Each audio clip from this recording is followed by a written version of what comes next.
So আজি এটা বহুত দৰকাৰী বিষয়ে আমি ধ্যান কৰিবলৈ গৈ আছো আৰু আমি অকমান ব্ৰেক লম আমি একচুয়ালি গোটে মাহটো যিশুৰ বিষয় শিকি আছো আৰু অফ কোৰ্স এটো শিক্ষাও যিশুৰ লগতে সম্বন্ধিত এটা মণ্ডলীত সব শিক্ষাই যিশুৰ বিষয়ে হয় আমেন কিন্তু যেহেতু আমি এই বছৰটো শেষ হ'বলৈ লৈছে আৰু বছৰৰ আৰম্ভণিত মণ্ডলীৰ ৰূপত আমি ঈশ্বৰৰ পৰা এটা প্ৰতিশ্ৰুতি পাইছিলো মনত আছে নে কি প্ৰতিশ্ৰুতি হয় কাৰ মনত আছে যে এটো আমাৰ পৰিয়ালৰ বছৰ হ'ব বুলি আমি যিশুৰ পৰা গ্ৰহণ কৰিছিলো আৰু এতিয়া আত্মা গল এতিয়া কেৱল 4 মাহ বাকি আছে এই বছৰটো সমাপ্ত হ'বলে আৰু মোক ঈশ্বৰে মনত পেলাই দিছে যে কেৱল বছৰৰ এবাৰ হে প্ৰতিশ্ৰুতিটো কৈ তাতে আমি শেষ কৰিব নোৱাৰো আমি পৰীক্ষা ল'ব লাগিব যে আমি আজি কঠিয় হৈ আছো আমাৰ পৰিয়ালৰ মানুহ আহি আছে নে নাই যিশুলে আমি যোনটো প্ৰতিশ্ৰুতি ঈশ্বৰৰ পৰা গ্ৰহণ কৰিছিলো তাতে আমি কিবা ফল দেখি আছো নে নাই সো এই বাবে ঈশ্বৰে আজি আমাক পুনৰবাৰ এই শিক্ষাটো দি পলে হে প্ৰতিশ্ৰুতিটোৰ বিষয় মনত পেলাই আছে যাতে আমি এই প্ৰতিশ্ৰুতিটো এই বছৰটো সমাপ্ত হোৱাৰ আগতে ফলৱন্ত হোৱা দেখো আমাৰ জীৱনত আমেন আমাৰ পৰিয়ালত সো যদি আজি আপুনি অকলে আহিছে আৰু আপোনাৰ লগত কোনো আহা নাই আপোনাৰ বহুত ডাঙৰ পৰিয়াল আছে আপোনাৰ স্বামী আছে বা আপোনাৰ বাচ্চা আছে কিন্তু আপুনি আজি অকলে আহিছে মা দেউতা আছে এটো গৌৰৱ কৰিব লগা কথা নহয়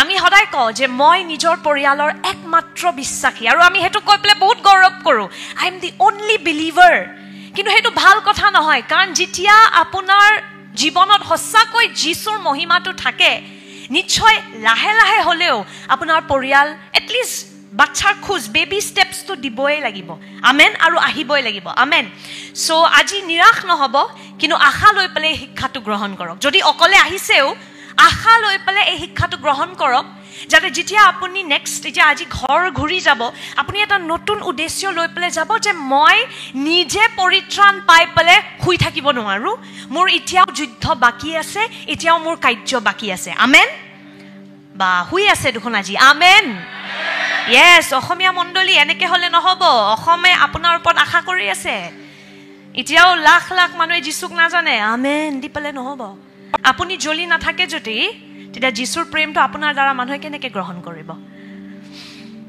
প্ৰথম বস্তু যোনটো আমি আজি শিকিম আজি শিক্ষাটোৰে নাম হৰ নিজৰ পৰিয়ালৰ বাবে যুঁজক মোৰ লগত কক নিজৰ পৰিয়ালৰ বাবে যুঁজক আমেন নিজৰ পৰিয়ালৰ লগত যুঁজক বুলি লিখা নাই নিজৰ পৰিয়ালৰ বাবে যুঁজক কিন্তু আমি কি কৰো আমি ব্যস্ত হৈ যাও পৰিয়ালৰ লগত কাৰ্য কৰি নিজৰ পৰিয়ালৰ সদস্যৰ লগত যুদ্ধ কৰি কিন্তু আজি প্ৰভুৱে আমাক মনত পেলাই আছে নিজৰ পৰিয়ালৰ কাৰণে যুদ্ধত নামক আমেন আমি যদি প্ৰথম তিমথিও 2 অধ্যায় 4 পদ চাও তাতে আমি ঈশ্বৰৰ ইচ্ছাটো দেখা পাও ঈশ্বৰৰ নিখুঁত ইচ্ছা কি হয় হেতু আমি দেখা পাও তেওঁৰ ইচ্ছা যে সকলো মানুহে যেন পৰিত্ৰাণ আৰু সত্যৰ জ্ঞান পায় আমেন এটো আমাৰ পিতৃৰ ইচ্ছা হয় যে সব মানুহে তেওঁক জানিব ঈশ্বৰে নিবিচাৰে যে কোনো মানুহ অনন্ত কালৰ কাৰণে দণ্ড পাব ঈশ্বৰে বিচাৰে যে আপুনি আপোনাৰ পৰিয়াল আপোনাৰ মা দেউতা আপোনাৰ ভাই ভনী সকলোৱে যীশু খ্ৰীষ্টক জানিব আৰু দণ্ডৰ পৰা ক্ষমা পাব হেতু ঈশ্বৰৰ ইচ্ছা হয় আমেন আৰু আমি এটা বস্তু দেখা পাও যে আমাৰ ঈশ্বৰৰ কাৰণে পৰিয়াল বস্তুটো কিমান মূল্যৱান যেতিয়া আপুনি আমাৰ ঈশ্বৰৰ ছবিটো চাই আমি কেনেকে জানো স্বৰ্গ পিতৃ আৰু স্বৰ্গীয় পুত্ৰ আমি কেতিয়াও স্বৰ্গীয় সিইও আৰু স্বৰ্গীয় মেনেজিং ডাইৰেক্টৰ বুলি নকওঁ সদায় পিতৃ আৰু পুত্ৰ মানে ঈশ্বৰেও নিজকে এটা পৰিয়ালৰ ৰূপত আমাৰ আগত স্থাপিত কৰে আমাৰ আগত দেখুৱায় যে পিতৃ পুত্ৰ আৰু পৰিয়ালৰ পৰিকল্পনা কাৰ আছিল ঈশ্বৰৰ আদম আৰু হাৱা সৃষ্টি আমাৰ ঈশ্বৰে কৰিলে আৰু তাৰ পিছত তেওঁক আজ্ঞা দিলে যে তোমালোকে যোৱা ফলৱন্ত হোৱা বেসিক্যালি সন্তানক জন্ম দিয়া মানে কি নিজৰ পৰিয়ালটোক স্থাপিত কৰা সো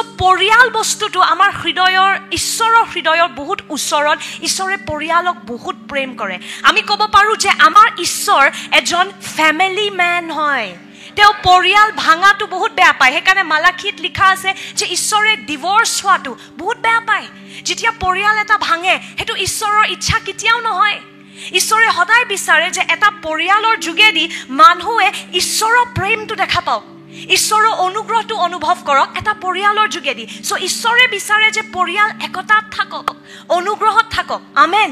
কিন্তু যেতিয়া লাগে এটা পৰিয়ালৰ শিপা বা ফাউণ্ডেশ্যনটো যীশু নহয়, যোনটো একতা আপুনি দেখা পায় সেইটো আচল নহয়। যেতিয়া আমি সকলোৱে যীশুক জানা আৰম্ভ কৰোঁ, তেতিয়াহে আমি জানো সঁচাকৈ কেনেকৈ ইজনে ইজনক প্ৰেম কৰিব লাগে, কেনেকৈ ইজনে ইজনক ক্ষমা কৰিব লাগে। আমেন। কাৰণ আমাৰ ঈশ্বৰে প্ৰেম হয়। যদি আপুনি তেওঁকে নাজানে, আপুনি নিজৰ পৰিয়ালৰ সদস্যকো সেনেকৈ প্ৰেম কৰিব নোৱাৰিব। এটা লেভেলৰ লাগে যাব পাৰে, কিন্তু তাৰপিছত ক্ষমা কৰিব নোৱাৰিব। তাৰপিছত আপুনি পুনৰবাৰ তেওঁৰ লগত সম্বন্ধটো স্থাপিত কৰিব নোৱাৰিব। এটা কাজিয়া লাগি গ'লে ক্ষমা কৰিবলৈ কঠিন হৈ যায়। সেইকাৰণে আপুনি দেখা পাই আছে বিয়া ভাঙে, পৰিয়াল ভাঙে। কিয়? কাৰণ তেওঁলোকে যীশুক নাজানে। কিন্তু যোনটো পৰিয়ালে যীশুক জানে, তেওঁলোকে দেখিছে যীশুৱে কেনেকৈ তেওঁক প্ৰেম কৰিছে, আৰু সেই প্ৰেমটো দেখি পেলাই আমি নিজৰ পৰিয়ালৰ সদস্যকো সেই ৰূপতে প্ৰেম কৰিব পাৰোঁ। আমেন। চ' যেতিয়ালৈকে যীশু খ্ৰীষ্টত পৰিয়াল নাহে, আচল একতা, আচল প্ৰেম, আচল অনুগ্ৰহ আমি নাজানো। যোনটো থাকেও সেইটো এটা কি ক'ম, এইটো ডুপ্লিকেট হয়, এইটো আচল নহয়। আমি ভাবোঁ সেইটো ভাল, ময়ো ভাবিছিলোঁ। যীশুক জানাৰ আগতে আমি চাৰিও একেলগে আছিলোঁ। হয়, আমি ড্ৰাইভো গৈছিলোঁ, আমি চিনেমাও একেলগে চাওঁ, কিন্তু সেইটো বেলেগ কথা যে ড্ৰাইভত গৈ কাজিয়াও লাগে, চিনেমাখন চাই পেলাই ঘৰতো এটা ৰুমত চবৰে কাজিয়া লাগে। আমি ভাবিছিলোঁ সেনেকুৱাই হয় পৰিয়ালটো সেনেকুৱা হ'বই, কাজিয়াটো লাগিবই।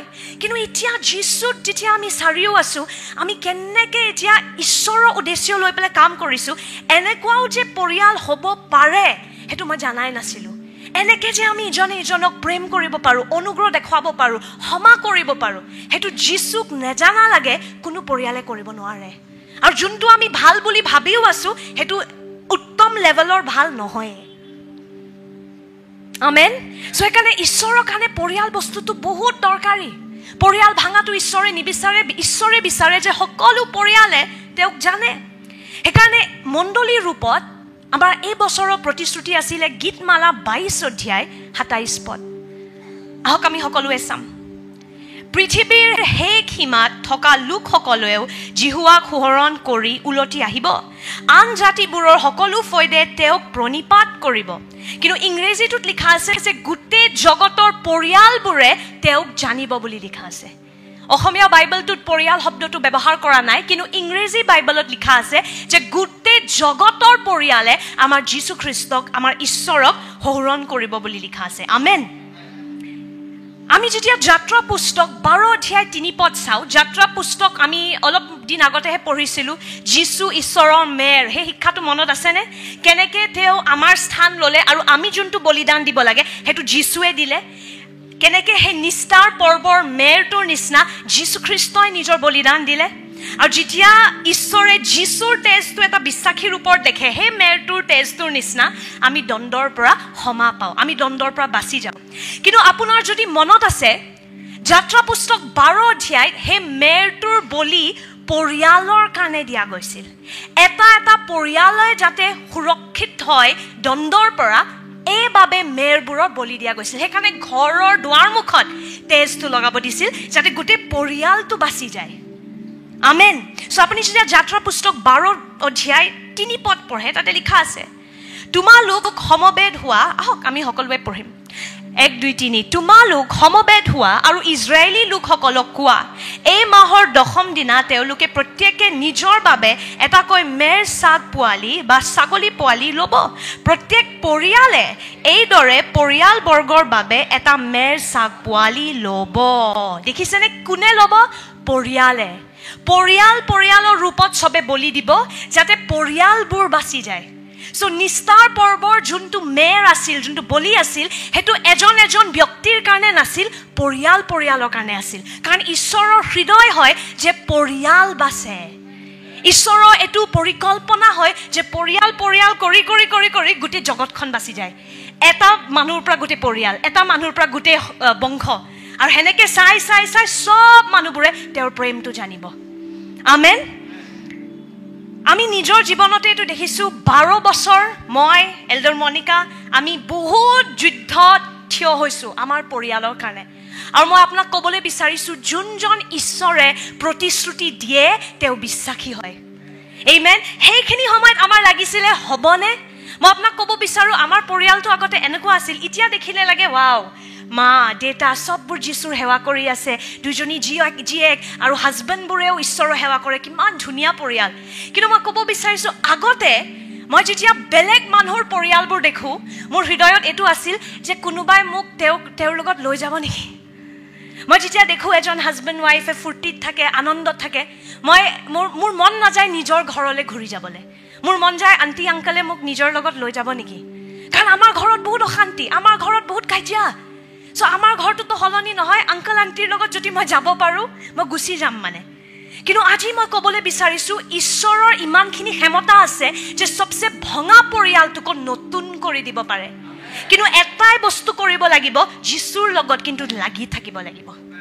যেতিয়া আপুনি দেখি আছে ফল দেখাও নাই তেতিয়াও লাগি থাকক আৰাধনা কৰি থাকক আমেন যেতিয়া আপুনি প্ৰাৰ্থনাৰ উত্তৰৰ লগে লগে দেখা নাই আৰাধনা কৰি থাকক আৰু আপুনি এদিন দেখিব লাহে লাহে যেতিয়া আপুনি যীশু তেওঁৰ ৰাজ্য তেওঁৰ ধাৰ্মিকতাক বিচাৰে সকলো বাকী আশীৰ্বাদবোৰ আপোনাক দিয়া যাব আৰু এনেকুৱাকৈ দিয়া যাব যেনেকুৱা আপুনি পৰিকল্পনাও কৰা নাছিলে মই জানো এই মুহূৰ্তত আপোনালোক যে ইয়াতে বহি আছে আপোনাৰ হৃদয়তো আছে হে মাহী মহা হ'ব পাৰে কিছুমানৰ ফেমিলি আহি গৈছে মা দেউতা সব যীশুত আছে কিন্তু আপোনাৰ হ'ব পাৰে কাবাৰ পুত্ৰ কাবাৰ পুত্ৰী এতিয়াও খ্ৰীষ্টত অহা নাই কাবাৰ ভাই ভনী হ'ব পাৰে চ' আজি মই আপোনাক ক'বলৈ বিচাৰিছোঁ যদি আপুনি হাৰ নামানে আপুনি জিকিব যদি আপুনি এৰি দিয়ে তেতিয়া ঈশ্বৰেও একো কৰিব নোৱাৰিব কিন্তু আপুনি যদি লাগি থাকে যে প্ৰভু যোনটো প্ৰতিশ্ৰুতি আছে এইটো মই নিশ্চয় নিজৰ জীৱনত দেখিম মোৰ পৰিয়াল এনেকৈ নাথাকে প্ৰভু মোৰ পৰিয়াল সলনি হ'ব তেতিয়া ঈশ্বৰেও আপোনাৰ দ্বাৰা কাৰ্য কৰিবলৈ সুবিধা পাব আমেন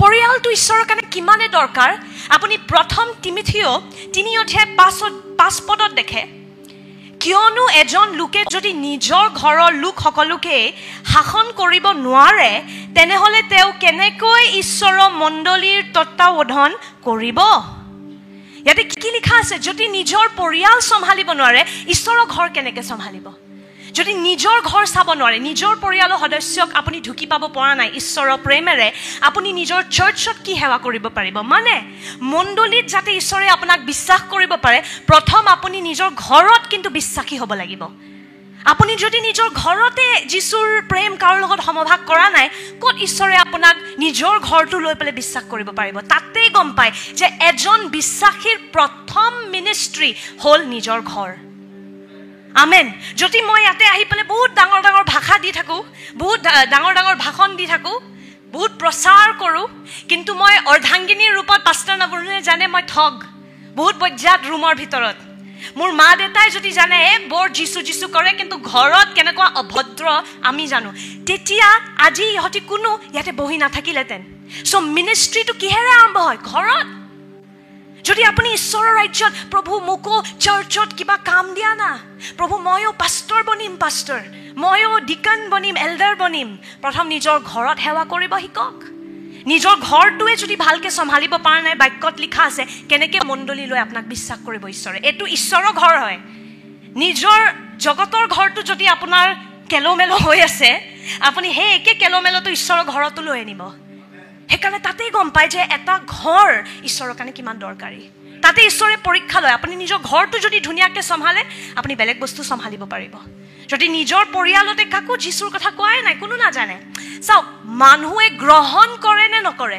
সেইটো তেওঁৰ ওপৰত আমাৰ ঈশ্বৰেও কাকো জোৰ নিদিয়ে আৰু আমিও কাকো জোৰ নিদিওঁ আমেন এইটো মই পুনৰবাৰ ক'ব বিচাৰোঁ যে বিশ্বাসী এটাই কাকো জোৰ দিব নালাগে কিন্তু তেওঁলোকক সেই সুযোগটো দিব লাগে যাতে তেওঁলোকে বাছনি কৰিব পাৰে যদি আপুনি শুভবাৰ্তা কোৱাই নাই যীশুৰ প্ৰেম দেখুৱাই নাই তেওঁলোকে বাছনিও কেনেকৈ কৰিব বুজি পাইছে ইহঁতি জীৱনৰ বাছনি কৰে নে মৃত্যু সেইটো তেওঁৰ ওপৰত নিৰ্ভৰ কৰে কিন্তু তেওঁক পথটো দেখুৱাই দিয়া সেইটো আমাৰ দায়িত্ব আমেন চ' তাতে আমি গম পাওঁ যে পৰিয়াল বস্তুটো ঈশ্বৰৰ কাৰণে কিমান দৰকাৰী প্ৰথম নিষ্ঠাৰ পৰ্বৰ মেৰ কিহৰ কাৰণে বলি দিছিল পৰিয়ালৰ সুৰক্ষাৰ কাৰণে পৰিয়ালৰ সমা কাৰণে আমেন চ' ঈশ্বৰৰ হৃদয় পৰিয়ালৰ কাৰণে হয় মোৰ লগত কওক ঈশ্বৰৰ হৃদয় পৰিয়ালৰ কাৰণে হয় ঈশ্বৰে বিচাৰে যে পৰিয়ালে পৰিত্ৰাণ পায় আমেন খালি অকলে অকলে মই বাচি গ'লো, মই স্বৰ্গ গৈ আছোঁ ক'লে নহ'ব।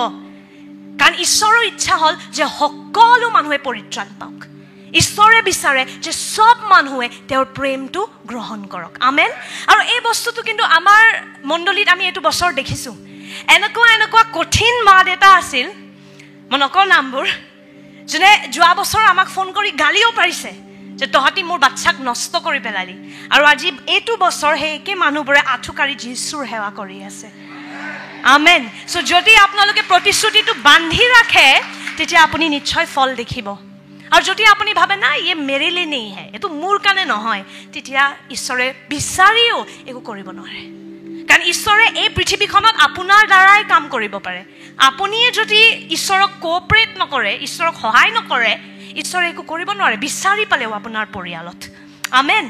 চ' আজি মই আপোনালোকৰ লগত কিছুমান শিক্ষা, যোনটো আমি নিজে, এটাটো বাক্যৰ পৰা নিশ্চয়, আৰু কিছুমান বস্তু যোনটো আমি নিজে ঈশ্বৰৰ লগত খোজকাঢ়ি শিকিছোঁ, কিছুমান চিক্ৰেটছ যোনটোৱে আমাক বহুত সহায় কৰিলে যাতে আজি আমাৰ মা দেউতা যীশুলৈ আহক। এতিয়াও মই নকওঁ যে কাম শেষ হৈ গ'ল, আমাৰ পৰিয়াল বহুত ডাঙৰ, বহুত কাম বাকী আছে, কিন্তু তথাপি এটলিষ্ট যোনবোৰ চবচে কঠিন হৃদয়ৰ আছিলে আহি গৈছে কিন্তু। চ' আমাক বুজাবলৈ সেইখিনি সময়ত কোনো নাছিলে, কিন্তু পবিত্ৰ আত্মাই আমাক চব শিকাইছিলে।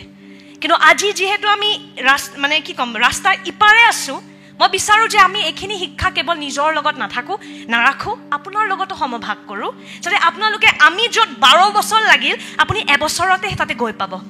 আমাৰ য'ত 12 বছৰ লাগিল আপুনি 2 বছৰ 3 বছৰ জল্দি বস্তুবোৰ হ'ব আপোনাৰ লগত। আমেন। সেইকাৰণে ভালদৰে এই শিক্ষাখিনি আজি গ্ৰহণ কৰিব। আমি কিছুমান শিক্ষা আজি আমি নেহেমিয়াৰ জীৱনৰ পৰা ল'বলৈ গৈ আছোঁ।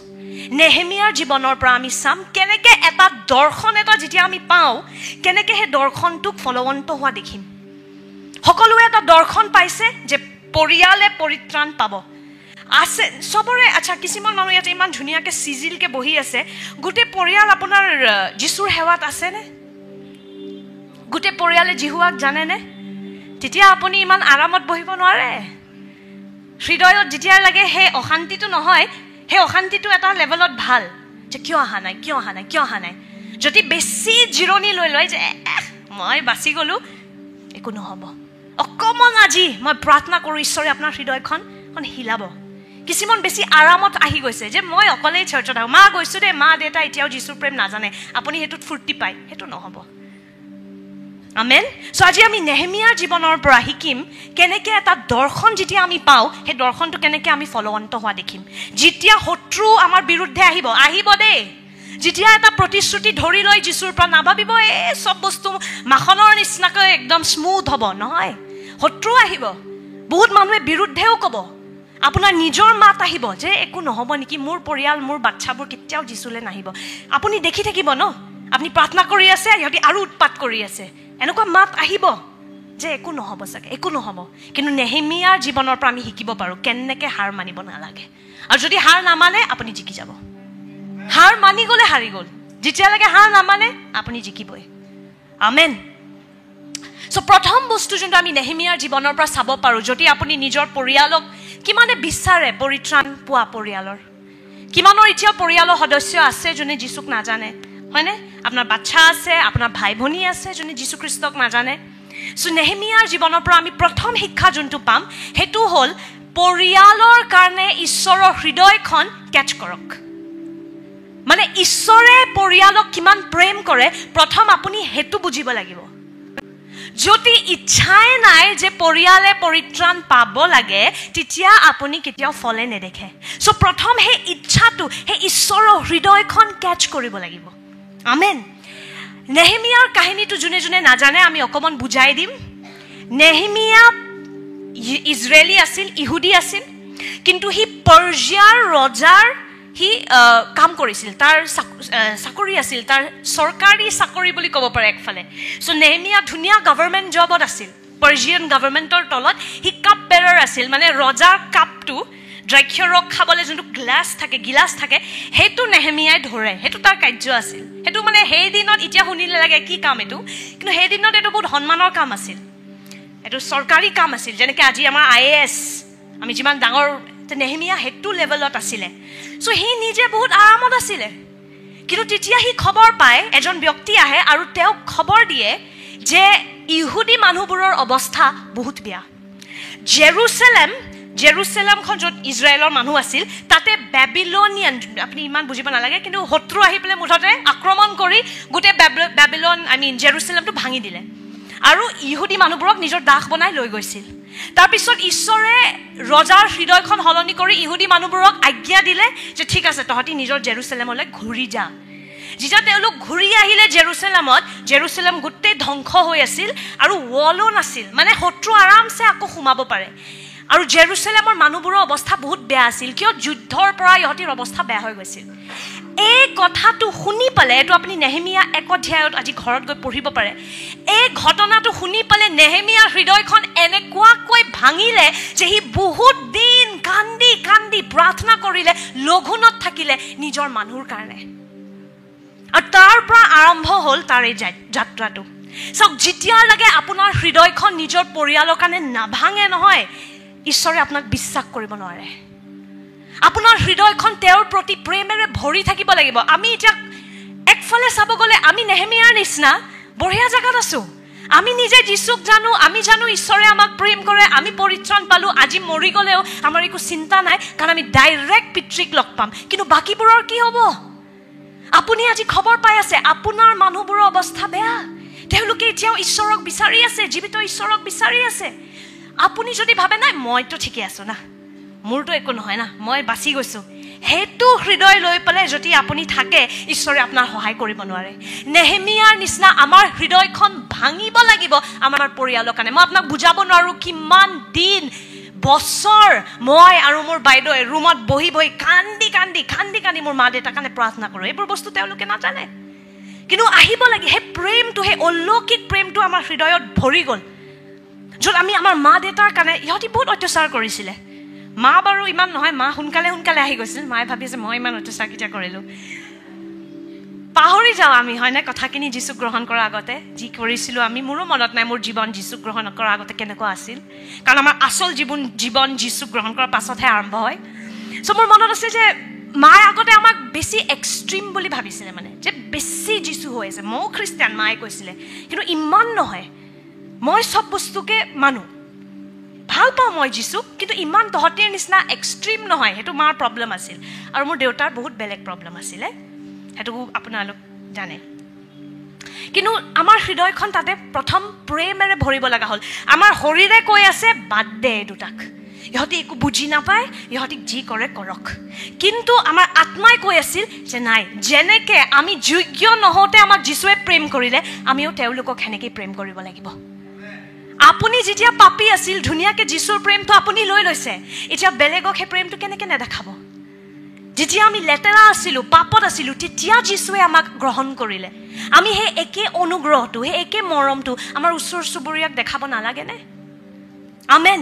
চ' ইয়াতে আপুনি দেখা পাই, আহক আমি একেলগে পঢ়িম নেহেমিয়া 1 অধ্যায় 3 পৰা 7 পদ, অকণমান দীঘলীয়া, কিন্তু আহক আমি পঢ়িম। তেতিয়া তেওঁলোকে মোক ক'লে, বন্দিতৰ পৰা ৰক্ষা পোৱা লোকসকলক সমস্যা আৰু অপমানেৰে জৰ্জৰিত হৈ আছে, কিয়নো জেৰুচালেমৰ দেৱাল ভাঙি মুকলি হৈ আছে আৰু দুৱাৰবোৰ জুইৰে পোৰা হৈছে। এই কথা শুনাৰ লগে লগে মই বহি ক্ৰন্দন কৰিলোঁ, আৰু মই কিছুদিন শোক কৰি লঘোণ দি স্বৰ্গ ঈশ্বৰৰ আগত প্ৰাৰ্থনা কৰিলোঁ। মই ক'লোঁ, হে জিহুৱা, আপুনি স্বৰ্গৰ ঈশ্বৰ, আপুনি মহান আৰু ঐশ্বৰ্যৱান, আপোনাক প্ৰেম কৰোঁতা আৰু আপোনাৰ আজ্ঞা পালন কৰোঁতা সকললৈ আপোনাৰ নিয়ম আৰু দয়া কেনে মহান।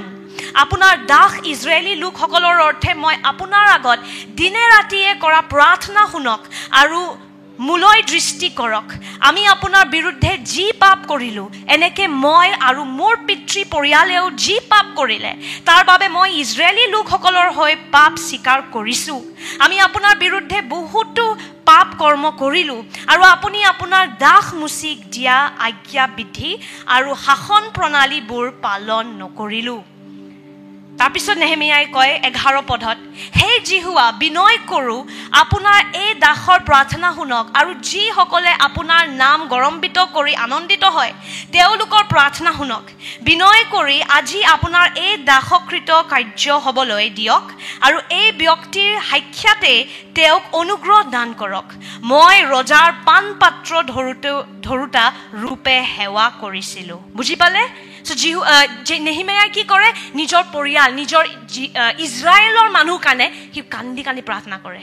সি কয় যে তেওঁলোকে তোমাৰ অপমান কৰিলে জিহুৱা, কিন্তু তেওঁলোকৰ স্থানত মই থিয় হৈ পেলাই ক্ষমা খোজো।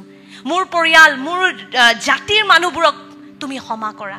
আৰু সি বহুত দিন খাব নোৱাৰে, লঘোণত আছে, কান্দি আছে। আপুনি সেনেকুৱাকৈ এনে ক'লে নহ'ব, মোৰ কিয় নামানে? আপুনি নেহেমিয়াৰ নিচিনা প্ৰাৰ্থনাত বহিছেনে নিজৰ পৰিয়ালৰ কাৰণে? নেহেমিয়াৰ নিচিনা আপুনি যেতিয়া নিজৰ ভাইটি ভণ্টিক দেখা পায় এতিয়াও অন্ধকাৰত, আপোনাৰ হৃদয়খন ভাঙিছেনে? নে নিজে ধুনীয়া কাপোৰ পিন্ধি গীৰ্জা যাওঁ দেই কৈ পেলাই ইয়াতে আপোনাৰ জমে, কিন্তু বেলেগ মানুহ এতিয়া জীৱনৰ উদ্দেশ্য নাথাকাকৈ ঘূৰি আছে, সেইটো যদি আপোনাৰ হৃদয় নাভাঙে তেতিয়া ঈশ্বৰে আপোনাক বিশ্বাস কৰিব নোৱাৰে। আৰু মই আপোনাক ক'ব বিচাৰোঁ, এই প্ৰেমটো সেইবোৰ মানুহৰ কাৰণে যোনে আপোনাৰ তিৰস্কাৰ কৰে, যোনে আপোনাৰ অপমান কৰে, এইটো নিজে নাহিব। এইটো আপোনাক পবিত্ৰ আত্মাইহে দিব পাৰে। আৰু যেতিয়া পবিত্ৰ আত্মাই অলৌকিক ৰূপে আপোনাৰ হৃদয়খন প্ৰেমেৰে ভৰি দিব নহয়, তেতিয়া তেওঁলোকে আপোনাৰ গল টিপি দিলেও আপুনি তেওঁক ঘৃণা কৰিব নোৱাৰে। আমাৰ এনেকুৱা হৈছিল, পবিত্ৰ আত্মাই আমাৰ হৃদয়খন এনেকুৱাকে ভৰি দিলে মা দেউতাৰ প্ৰতি, যে যোনবোৰ দিনত দেউতাই আমাৰ লগত বহুত বেয়া ব্যৱহাৰো কৰে, আমি দেউতাক কেতিয়াও ঘৃণা কৰিব নোৱাৰোঁ। এদিনো আমি কোৱা নাই যে এই মানুহজন নাথাকিলে ভাল আছিল। যিমানে বেয়া অপমান ব্যৱহাৰ নকৰক, আকৌ আমি গৈ পেলাই তেওঁক প্ৰেম কৰোঁ। এই প্ৰেমটো আমাৰ পৰা নাছিল, এই প্ৰেমটো পবিত্ৰ আত্মাই আমাৰ হৃদয়ত ঢালিছিল।